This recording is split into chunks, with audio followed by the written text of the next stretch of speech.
Sometimes in the history of gaming, there are certain moments when a game releases and it feels like the whole world just stops. Everyone has to know what it is and experience what it has to offer. And in 2012 that happened when ThatGameCompany released Sorry, I'm jumping ahead. Let's start at the beginning.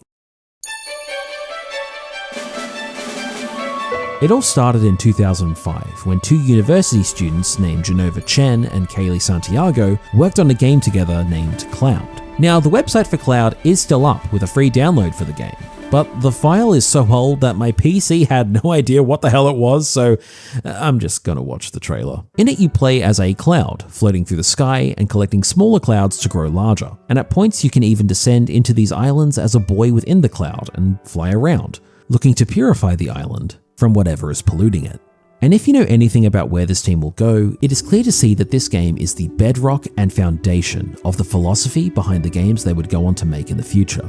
The following year, Chen and Santiago founded ThatGameCompany in order to keep making games like this, designing games not based on advancing gameplay mechanics, but with the goal of pulling emotions out of the players. And I know that might not be everyone's cup of tea, but to keep the medium interesting, I think it's important to have different voices and different approaches, as it allows for unique experiences instead of ending up with situations like, oh look at that, another Sony game. Oh look at that, another Sony game. Oh look at that, another Sony game.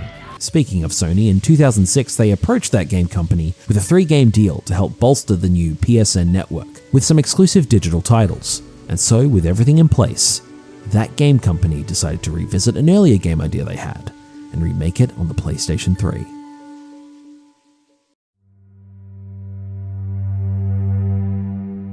Flow, released in 2006, is a game in which you play as this little microorganism traveling through the ocean, collecting these other little organisms and descending further and further through each stage until you unlock a new organism to play as. This goes on and yeah, it took me 30 minutes to finish this one. Flow is a neat little game, but honestly lacks that real punch to leave a lasting impact on me. And by no means am I saying that this is a bad game. It has some incredible aspects, like the overall visual look does stand out, and the music by one Austin Wintory is pretty magical. But by the time it's over, I was like, oh, that's it. I just feel that the game doesn't have an emotional through line that allows me to really connect with anything. And to be fair, the game could be going for a more relaxing and calming experience, as the gameplay is really simple, but it isn't doing enough to really make me want to dive back in. This game probably allowed the team to get used to the motion controls of the 6-axis PS3 controller, which is used to move around in this game, and they would implement these skills into future titles. Overall, Flow is a nice little game that feels like a mini game you're meant to find hiding behind the PS3 home screen, as they look really similar.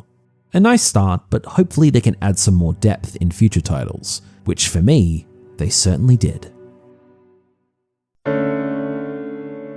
Flower, released in 2009, is a game in which you play as a flower petal, one that blows through these fields, and along the way you will collect other petals and just, go with the flow. Now from here, this game doesn't just go on to be a novel idea that feels like a nice little mini game of sorts. It actually feels like the developers have planned an emotional through line for the player to experience, and for me, it worked really well. Through each level, as you build a larger and larger flock of petals that flow through the sky, you really feel like you're bringing life back to these zones, culminating in these rushes through the environment and leaving the world a better place than you found it. Through grass, desert caverns, and even ending up at this field of windmills, the game has a lot more variety in its locations and makes it that much more fun to fly through. In between each level, you get these animatics showing little moments from life in a city that feel more like a snapshot of memories. The level select screen is a view from this window, changing over time. The whole experience is brought together by the incredibly underrated score by Vincent Diamante. The music makes me feel melancholic and nostalgic, reminding me of when I didn't have to worry about what was happening in the world. Now, this experience isn't just moments of calm and serenity. Some later stages have worlds that are slowly dying, and it's such a sharp whiplash from the previous ones, it was pretty shocking when I first played it. By the end, you are able to push through the decay and bring the worlds of nature and man-made structures together, and it's a pretty incredible experience. This game doesn't necessarily have a story, but a feeling and emotion running through it. It's like playing a poem, or a painting, or a song. You can't really understand it until you've experienced it. Flower showed that ThatGameCompany had learned from Flow, taken the simple mechanics of that game and added the emotional context for me to actually care. The structure was in place, and the developers were ready to take it one step further with their next game.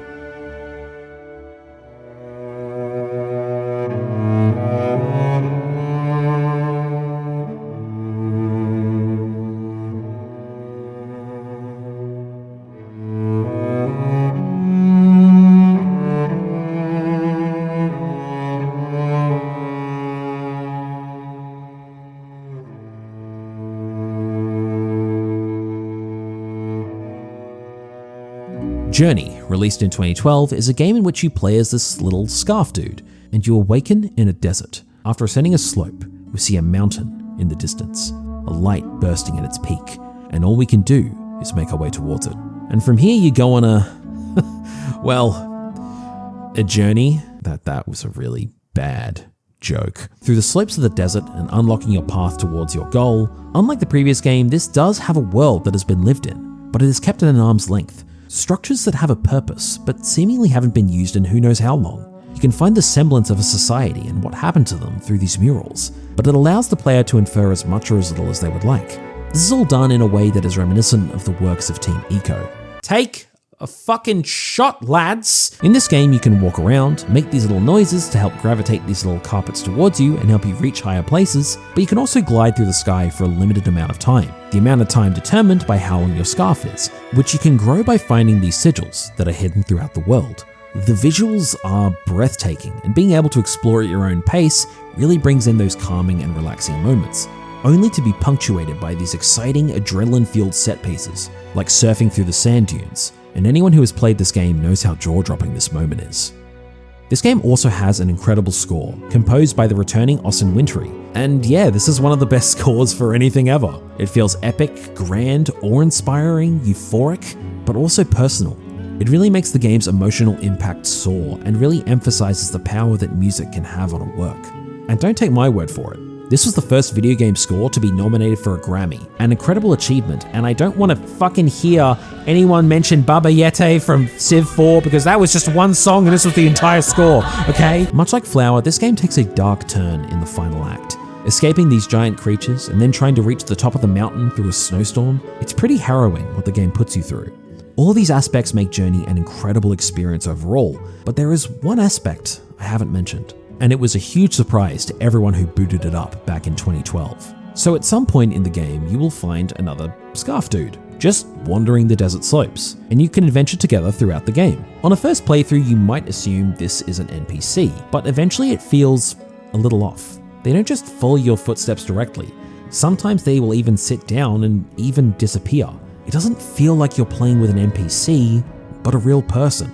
And upon finishing the game in the credits, it is revealed that yes, you were playing with another player, going on their own journey, and being able to experience it together. At the time, this wasn't involved in any marketing material, so it took everyone by surprise and added an extra element, realizing that nobody is going through this alone, but together. And experiencing that with a complete stranger just makes it all the more perfect. And in my opinion, this aspect is what made the game stand out. It made it a must-play experience. It has gone on to be one of the most celebrated games of all time. I have friends who don't really play these shorter art games, but Journey is different. It resonates with everyone, from the most experienced hardcore gamer to people that have never even touched a controller before. Journey is a once-in-a-lifetime video game and will probably never be replicated. Which proposes a question. How does That Game Company possibly follow up this experience? What can they do to top that? Well, before we look at the future of That Game Company, I want to talk about another team composed of ex-Journey developers. Giant Squid is a development team formed by Matt Nava, the art director of Journey and Flower, and their first game was Abzu, released in 2016. And as much as I don't like using the simple, this is basically that example, Abzu is basically Journey, but underwater, and with no multiplayer mechanic. Now, it does look beautiful, and the music by Austin Wintory is really great, but ultimately, it feels like when you have just reheated your dinner and it doesn't taste as good the second time around. I probably would have enjoyed this game more if I hadn't played Journey, as overall it doesn't really add anything new. Giant Squid's follow-up to this was The Pathless, released in 2020, and it is actually going for something a little different. You play in this smaller open world, and you can shoot your arrows at these boxes in the sky to keep your speed going, even having a couple of boss fights later on in the game. It was nice to see this team make something that was trying to be a little different from anything they'd been associated with before, which makes the next project they would work on a bit of a bummer, as Sword of the Sea, that released in 2025, features a dude on a hoverboard gliding through a desert-like landscape only to purify the world and return water to the environment. They really just did Journey plus Abzu, huh? To reiterate, I don't think Abzu or Sword of the Sea are bad games at all. I just don't feel like they are all that special or memorable. I think trying to reimagine the visual and aesthetic beauty of Journey is really oversimplifying what was special about that game. Journey was the culmination of years of work, putting all of the visual beauty and simple mechanics they had worked on and topping it off with that unique multiplayer aspect. I think it might be impossible to top Journey.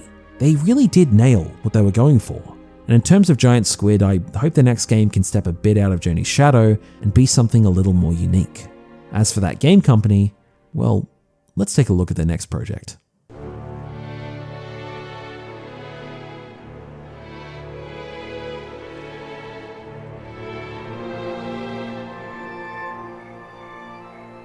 Sky, Children of the Light, released in 2019 and was honestly met with a very minimal response, having the follow-up for one of the most important games of the 7th generation. After a 7-year wait for it to release exclusively on mobile platforms at launch, it left some of the audience feeling less than enthused, with the perception of mobile gaming at the time being that they are mostly cash grabs filled with microtransactions. And some of the biggest console games right now also do that, so I don't think that problem is exclusive to mobile anymore, you know what I mean? As for Sky, once you start playing it, you will feel a sense of familiarity. The vast and lonely environments, the melancholic music carried by returning composer Vincent Diamante, it's very good, by the way. The overall world and story feels a lot like Journey, but in the sky. However, for me, the way Sky differentiates itself from Journey is doubling down on the multiplayer and social aspects. For all intents and purposes, this is a social MMO. Along your adventure, you can be joined by many players, befriending them and going along on this trip together. If you are feeling stuck, you can request a guide, and someone will come and help you through.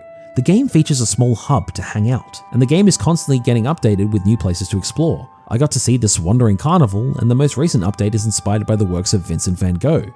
That's just really cool to see. Now, I must admit, I personally haven't engaged with the multiplayer aspects all too much, as I'm more of a single-player gamer, so I can't speak about the usage of microtransactions or anything like that. But I was able to play through this experience without any interruptions or paywalls, so for me, this was an instance of money well spent, which was none since the game is free.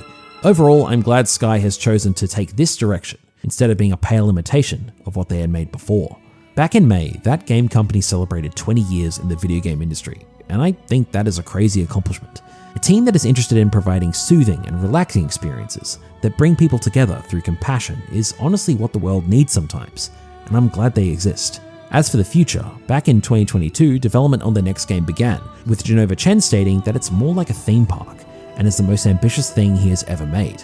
Well, whenever that does come out, I will probably play it day one. That Game Company has earned that level of respect for me, and I am always willing to try out whatever they are making. I think games like these are important, and are needed more than ever. Every time I come back to one of these games, I get something new out of them, and it's not that the games have changed, I have. And when you find a group of artists that make things that have that impact, that is pretty special.